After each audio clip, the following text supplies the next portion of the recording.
So, one of the reasons why I want to touch on this topic is because there are many professionals that are struggling with this, and I see this way too often with our own clients. So, I know it's very real and can have some really negative consequences if you don't address it.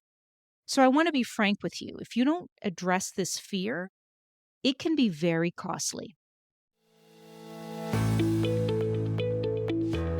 I'm Sylvia Garibaldi, founder and CEO of a well established marketing training and done for you services company, tailored specifically for the modern legal and financial professional worldwide. While it's taken some trial and error to figure out which methods get the best results for professionals who are looking to grow their practices, fast forward to today, my team and I have nailed down and perfected a process that has helped so many of our clients consistently achieve outstanding results and create a legacy for their practices.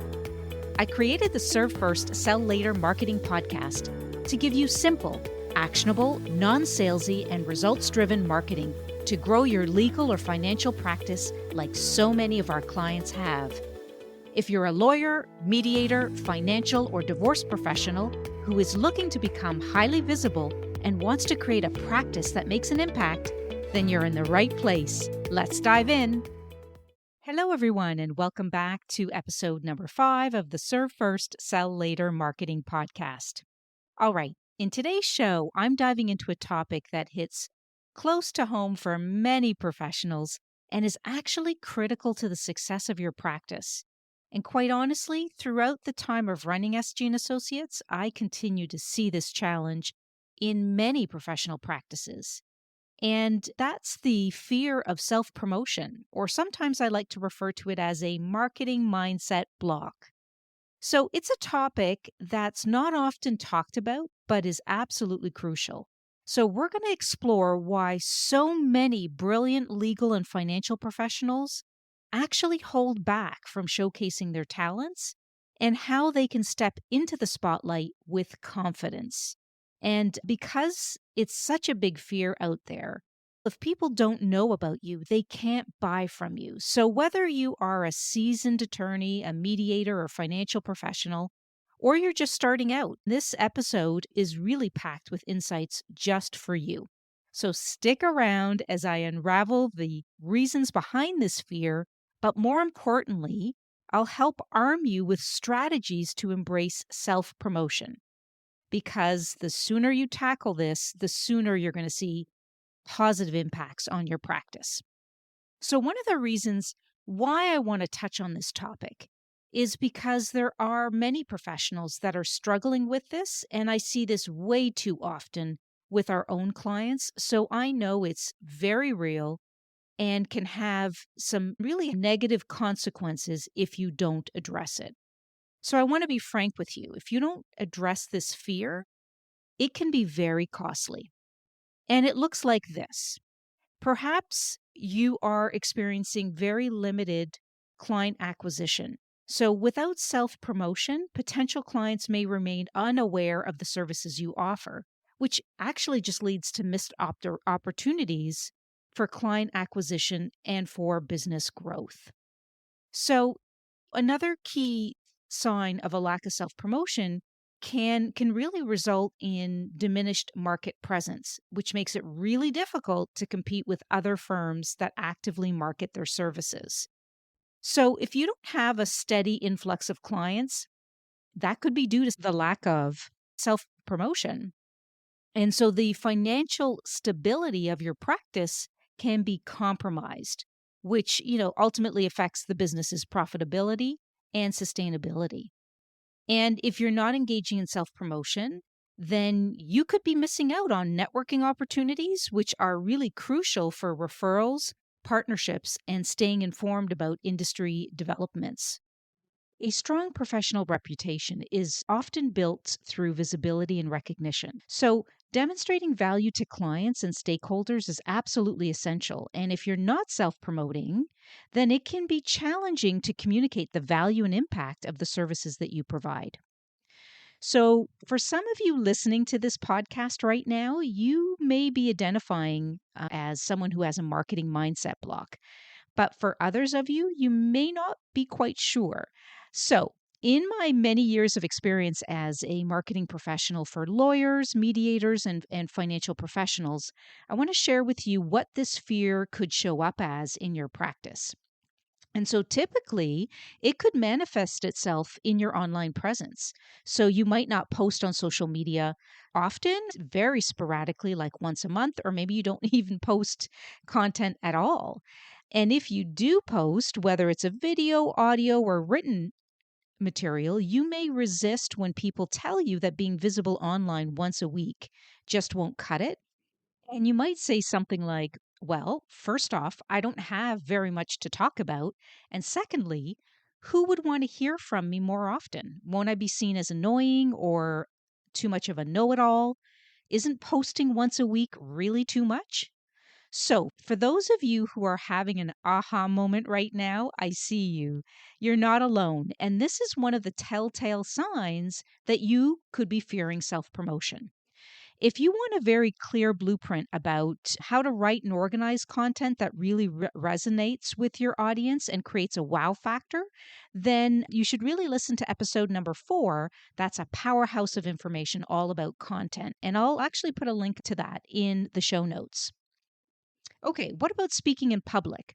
Are you speaking on stages either virtually or in person? So, if the thought of giving a talk makes you want to run for the hills, you're definitely dodging the opportunity to share your know how. What about celebrating wins? If you're more likely to share a cat video than your latest success, then it's time to ask yourself why. It could be that this fear of self promotion is actually holding you back. So, I want you to think about how celebrating the number of client wins you've had in the last month, or maybe a speaking opportunity that you were selected for, if your audience actually knew about this information, how would it influence their decision to work with you or your firm? So think about that for a moment. Here's another big sign to watch out for. You could be undercharging. So if you're charging less than what your expertise is worth, and you know it, but you're just frozen in fear, thinking that your potential clients won't pay it because it's not really that valuable, then guess what? That could also be a sign of fear of self promotion. So, some of you may believe that engaging in marketing can be really off putting to potential clients. And so, you just refrain from marketing because you fear judgment or rejection. That's another sign. And quite frankly, some of you actually lack the necessary skills or knowledge to effectively market yourself in your practice. And what happens here is it leads to a marketing reluctance or, once again, a fear of self promotion because you just don't know where to start or how to go about it. So, if you worry about the what ifs of success, that's another telltale sign. If you're concerned about how others will perceive you or the changes success could bring, then it's really time to address those fears head on. And what I will say is this: recognizing these signs is the first step to overcoming them.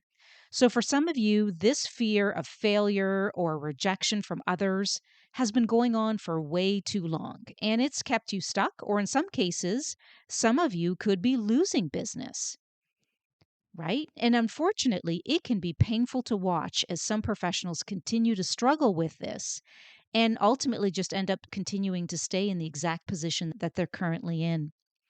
But if you're ready for more and willing to make the commitment to making this change, then I have some proven strategies that can really help you make progress and earn the success that you so deserve because it's your time.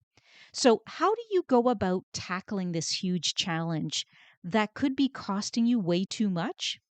Well, first of all, I want to say it's very possible to deal with this challenge head on, and the strategies I share really do work because we have so many of our clients understand how to eliminate this after having worked with us, and they see how it shifts their practice into success mode very quickly.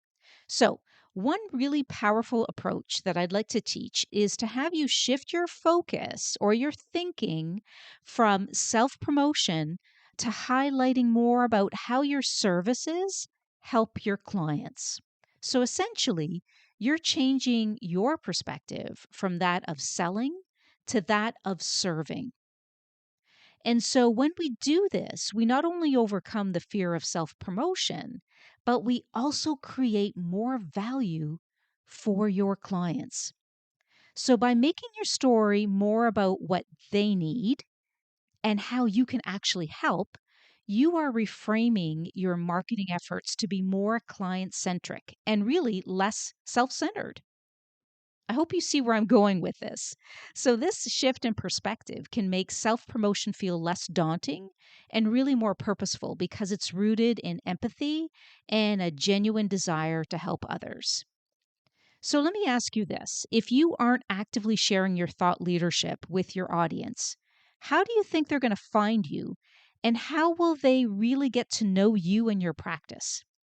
So answer that question honestly. And I encourage you to really think about this and see how it can really help you shift your reluctance about this. I want to share an example of one of our clients, Linda, who's a family attorney. And she initially felt really uncomfortable with self promotion because it just felt like she was coming across as too salesy and maybe a know it all. And so the first thing we did with Linda is we helped her reframe her approach to focus in on how her legal expertise could actually positively impact her clients' lives. And so she began to see self promotion really as a means of offering value and offering support and guidance to those who are really in need of her service. And what I think surprised her the most about this process is that it felt very authentic, knowing that she was helping people and families every time she spread the message about how her and her team could actually help. And so, another hidden benefit is that she was really able to connect with potential clients on a more deeper level, ultimately leading to a more meaningful and effective client engagement. So if your clients can't see you, they can't hear from you, how are they going to learn from you? And how will they ever buy from you? And so I think when we're looking at how to shift from this sense of fearing self promotion to providing value, there is a shift that can happen in one's ability to really believe in spreading the word about what they do because you're recognizing the important work that you do. But more importantly, you're giving others a chance to get the solution that they so desire. So I think it's really, really important to reframe your thinking about how you can help others to reach a solution that they might have never been able to reach without your support. Okay. Another approach and a very effective one is that of involving your supporters. So, what do I mean by that? These could be your referral partners, networks, or even satisfied clients, and they can actually help spread your message by helping to reduce a little bit of that pressure of self promotion that you may be feeling. And yes, it's important to remember that this is not about using people. It's about building genuine relationships and creating a community of advocates who believe in your work and really want to help you succeed. And I'm sure many of you know who these people are. And so the first step is to identify who your supporters are. And these could be people who have benefited from your services. They could be colleagues who appreciate your work, or even mentors who believe in your potential, or other professionals who work with your ideal market directly in some other capacity. Okay, so once you've identified your supporters, the next step is to engage them. And this could be really as simple as asking for a testimonial, a referral, or even a social media share. And so remember, people generally like to help others, especially when they believe in what you're doing. And so when you involve your supporters in your self promotion efforts, it's really not just about getting your message out there, it's actually about strengthening your relationships with these supporters. And it's a win-win situation. So I want to touch on the power of reciprocity for a second. And when you promote others, they're likely to return the favor. And so this creates a culture of mutual support and appreciation. And, we found it to be incredibly powerful. So if you want to learn more about how to attract and build powerful relationships with referral partners, then you need to listen to episode number 3. And I'll link that in the show notes for you. Okay, so by involving your supporters in your self promotion efforts, it can not only help spread your message, but also strengthen your relationships and create a supportive community. So, I'm a really big believer that if people don't know what you're about, they can't connect with you. And if they can't connect with you, they'll never want to buy from you. So I get it. This fear is a big deal and it can cost us. It can cost us in missed clients, in less visibility in the market, and even financial struggles. But guess what? This episode isn't just about pointing out the problem, it's about giving you some real ways to tackle it. And so if you're nodding along, thinking, yep, that's me, you're not alone. Maybe you're not too active online, or maybe you cringe at the idea of speaking in public. And so it's time to really face these fears and recognize that breaking free from them is really the key to unlocking your potential. And so here's the deal. Recognizing these signs is step one to kicking those fears to the curb. And if you've been stuck in this rut for way too long, it's time to say enough is enough. And so I've got some practical strategies that actually work, and it's your turn to make a commitment to change. Your moment is now. And so one cool trick that we've talked about is to shift your focus from promoting yourself to showing how your skills benefit others. And please remember, this is not about bragging, it's about being helpful. And by doing this, you not only ditch the fear, but also make your services more valuable for your clients. Another effective strategy is to involve your cheerleaders, which are your supporters, whether they're your referral buddies, friends, or happy clients. It's not about using people, it's about building real connections and creating a crew who believes in what you do. So identify those fans, get them on board, and let them help you spread the word. So let's change your mindset, kick that fear to the curb, and build a supportive community because it's time to take action. Get over those marketing jitters and confidently step into the spotlight. So I hope you found this episode valuable. If you did, please subscribe to the podcast, leave us a review, and share it. I would be most grateful if you did. Of course, appreciate you taking the time to tune in. And until next time, always remember there's no better time to start than today.